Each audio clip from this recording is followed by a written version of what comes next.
Ya, sahabat Indonesia, kita jumpa lagi di Hot News. Betul-betul hot karena kita bicara soal api yang hot, yang panas. Baru-baru ini Kabareskrim Komjen Pol Listio Sigit Prabowo sudah menyampaikan hasil penyelidikan dari Puslap 4 Polri bahwa gedung Kejaksaan Agung bukan terbakar lantaran korsleting, tetapi dibakar. Memang hanya ada dua pilihan, apakah itu kelalaian atau disengaja. Ini menunjukkan bahwa memang gedung Kejaksaan Agung itu satu objek vital yang ternyata pengamanannya boleh dibilang agak ceroboh. Nah, bersama saya sudah ada Pak Dwi Badarmanto, seorang purnawirawan Marsikal pertama TNI, dan Mas Rudik S. Kamri, seorang penulis sosial politik. Kita berbincang-bincang seputar masalah dibakarnya gedung Kejaksaan Agung. Apa latar belakang politiknya atau implikasinya lah, kira-kira seperti itu. Nah, Mas Dwi, apa yang disampaikan pada waktu itu ternyata benar. Ada kecurigaan publik bahwa gedung ini dibakar. Dan hasil pemeriksaan polisi, ya betul. Ada bukti-bukti bahwa gedung ini memang dibakar. Nah, waktu itu Mas Dwi, seingat saya, mengatakan mengenai sistem pengamanan security di gedung itu. Bagaimana maintenance-nya, bagaimana kontinuitas dari perawatan gedung dan segala macamnya. Dan ternyata memang terbukti. Bagaimana tanggapan Mas Dwi sekarang ini? Oke. Terima kasih Mas Andri. Pertama boleh saya mengucapkan selamat kepada Kabareskrim yang bisa dalam penyidikan sudah menyimpulkan bahwa itu bukan tetapi Iya, betul-betul. Sesuai analisa kita pada saat itu ya, tidak mungkin dibakar pas hari libur panjang. Betul. Kemudian begitu cepatnya api merambat. Dari lantai 6 Dan turun apinya ya. Blas. Kemudian dan mestinya ini logika awam saja, pasti ada zat yang mudah terbakar yang dipergunakan itu. Ya.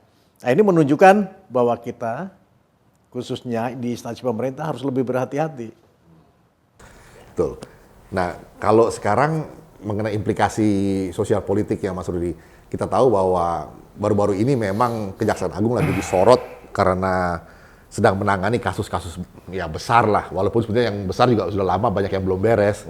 Tetapi ini seolah-olah kayak rangkaian dari tertangkapnya Joko Chandra dan seterusnya lah. Banyak spekulasi publik bicara soal itu. Bagaimana Mas Rudi melihat ini?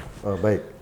Satu, ini suatu keberhasilan yang luar biasa, keberanian dari Polri untuk mengungkapkan kebenaran, yang biasanya agak malu-malu. Agak malu-malu dan agak tertutup dan agak lamban. Nah, ini luar biasa. Saya mempunyai perspektif berbeda, Mas. Pada waktu itu kasus Joko Chandra memang sangat seksi untuk diperalat oleh siapapun. Iya. Saya menduga bukan kasus ini penyebabnya. Oh. Karena sinyalemen yang terjadi ini adalah perlawanan internal terhadap langkah-langkah yang dilakukan oleh Jaksa Agung yang baru ini. Berdinasti ini sangat besar.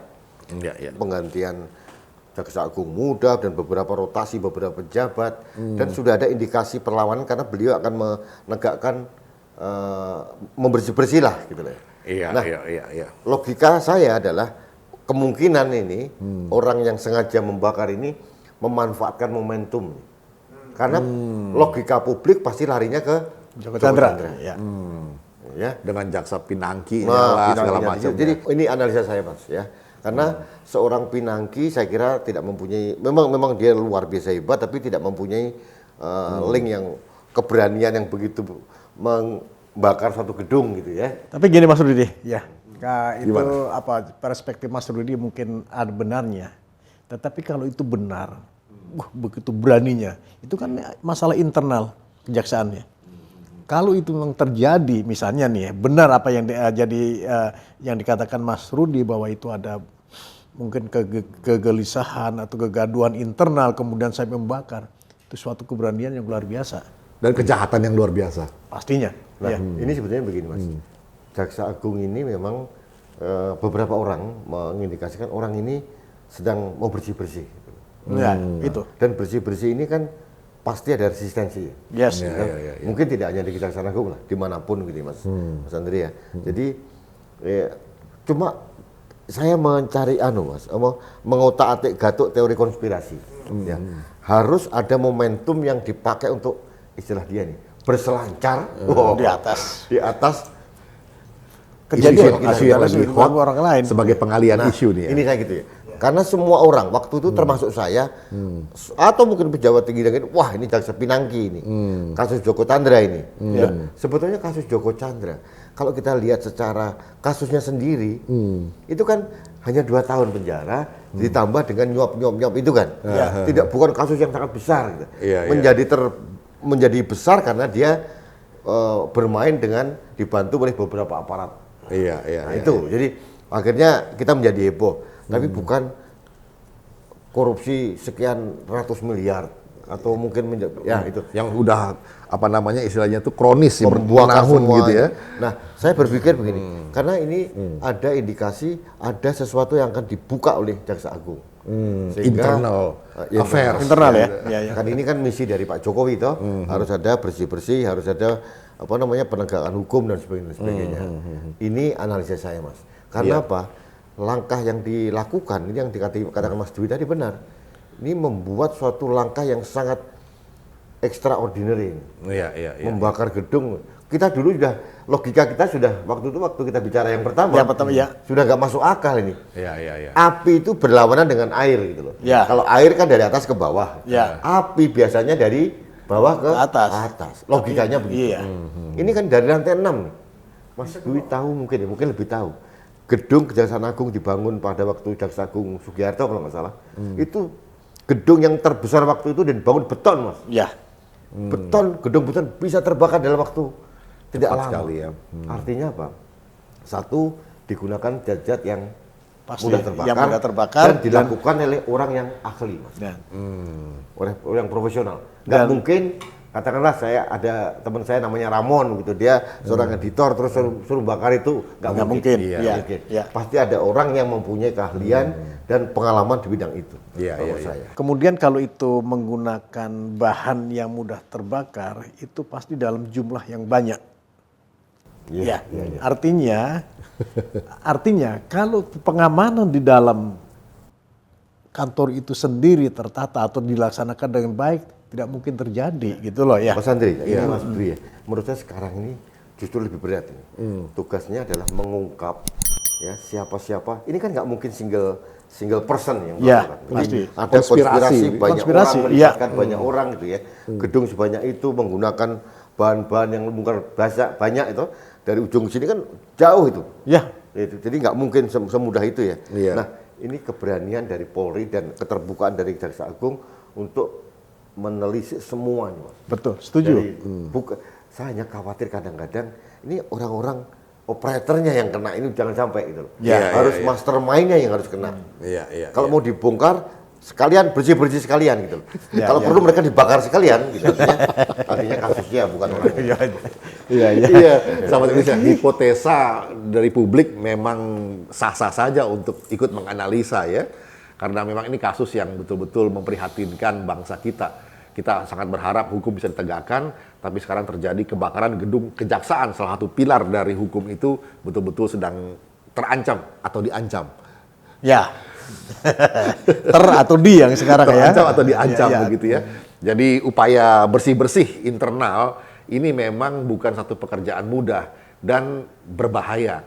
Oleh karena banyak kepentingan mungkin yang terinjak ya di situ ya, yang ikut mau melakukan perlawanan atau retaliasi dari dalam. Nah, kita berharap internal kejaksaan juga bisa berhati-hati dan betul-betul mau terbuka, dan Polri juga bisa betul-betul lebih teliti dan melihat spektrum yang lebih halus dan lebih luas begitu ya. Nah, mengenai masalah maintenance, Mas Dwi, ini ternyata memang waktu indikasi dari keterangan pers Pak Bareskrim Polri, waktu mau dipakai nggak memadai. Jadi api waktu masih kecil katanya, ada pekerja-pekerja situ mau memadamkan nggak bisa karena tidak memadai alat pemadam yang di dalam situ. Mungkin juga maintenance itu tidak dilaksanakan sebagaimana mestinya. Kemungkinan kedua, pada saat itu kan terjadi kepanikan. Jadi mungkin seseorang atau orang yang mengoperasikan peralatan itu kan bukan orang yang harus mengoperasikan, tetapi orang lain yang kebetulan ada di situ kemudian mengambil, itu tidak bisa mengoperasikan. Mungkin itu ya, kita berpositif saja.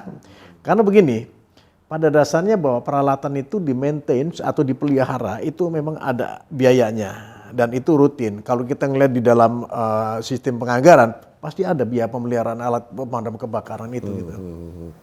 Apakah itu dilakukan apa tidak itu lain soal lagi itu. Ya mestinya kalau mestinya si kepala biro umum melakukan itu gitu loh. Satu lagi Mas Rudi, gedung kejaksaan ini statusnya adalah objek vital nasional. Yes. Jadi ada penanggung jawab terhadap keamanan dari objek vital ini. Nah, sebenarnya gini, ada eksternal dan internal ya.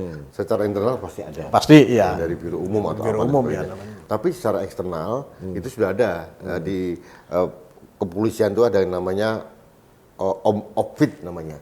Itu Pam OPVIT ya. Jadi pengamanan objek vital. Itu semua gedung-gedung pemerintah dan objek vital itu menjadi tanggung jawab mereka.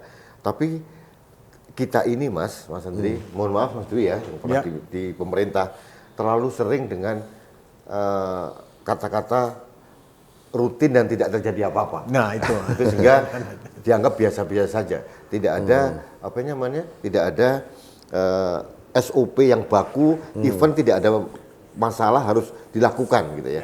Contoh hanya Mas Andri tentang latihan kebakaran. Latihan kebakaran itu kan harusnya ya. Rutin pasti setiap SOP kan wajib dilakukan. Itu ada SOP-nya 1 tahun berapa kali itu harus dilaksanakan. Nah, pertanyaannya, pernah nggak departemen-departemen atau kementerian-kementerian itu melakukan itu? Nah, ini yang menjadi yang kedua Mas, maintenance ini. Kalau kita melihat mohon maaf ini kantor-kantor kementerian negara, kantor negara itu liftnya aja Mas sudah kreot atau apa, maintenance-nya lagi sekali lagi. Sekali lagi. Padahal dananya ada gitu ya.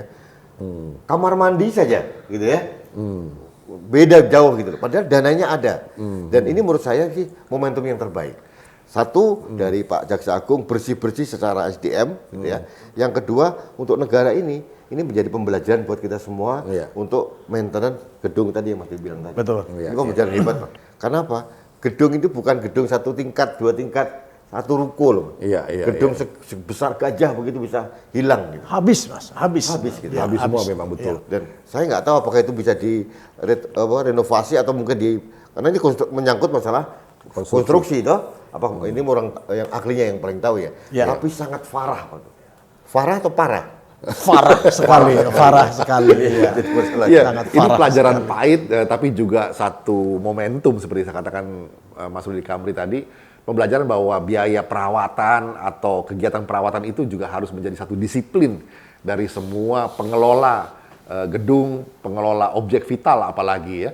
Dan sampai kejadian seperti begini kan menjadi perhatian dan keprihatinan bangsa kita. Moga-moga kita bisa belajar banyak dari kejadian seperti ini. Dan sekali lagi kita ucapkan selamat buat Kabareskrim Polri yang sudah mulai berhasil mengungkap dan mengangkat kasus ini dari penyelidikan menjadi penyidikan, walaupun belum ada TSK-nya. Mohon maaf ini, tantangannya lebih berat lagi ke depan. Sekarang karena yang paling berat itu yang akan menemukan tersangkanya ini. Ini bukan 1 atau 2 orang, karena beliau sudah berani mengatakan ini adalah berarti kan ada kesengajaan dan tidak mungkin 1 atau 2 orang. Pertama pasti ada konspirasi, kedua dilakukan oleh ahlinya, dan ketiga pasti ada perencanaan. Itu harus diungkap. Semua harus diungkap dan jangan cuma operatornya, tapi harus sampai mastermind-nya. Begitu ya. Ya, sahabat Indonesia, kita nantikan episode TSK dari dibakarnya gedung Kejaksaan Agung ini. Kita jumpa lagi di Hot News berikutnya. Indonesia maju.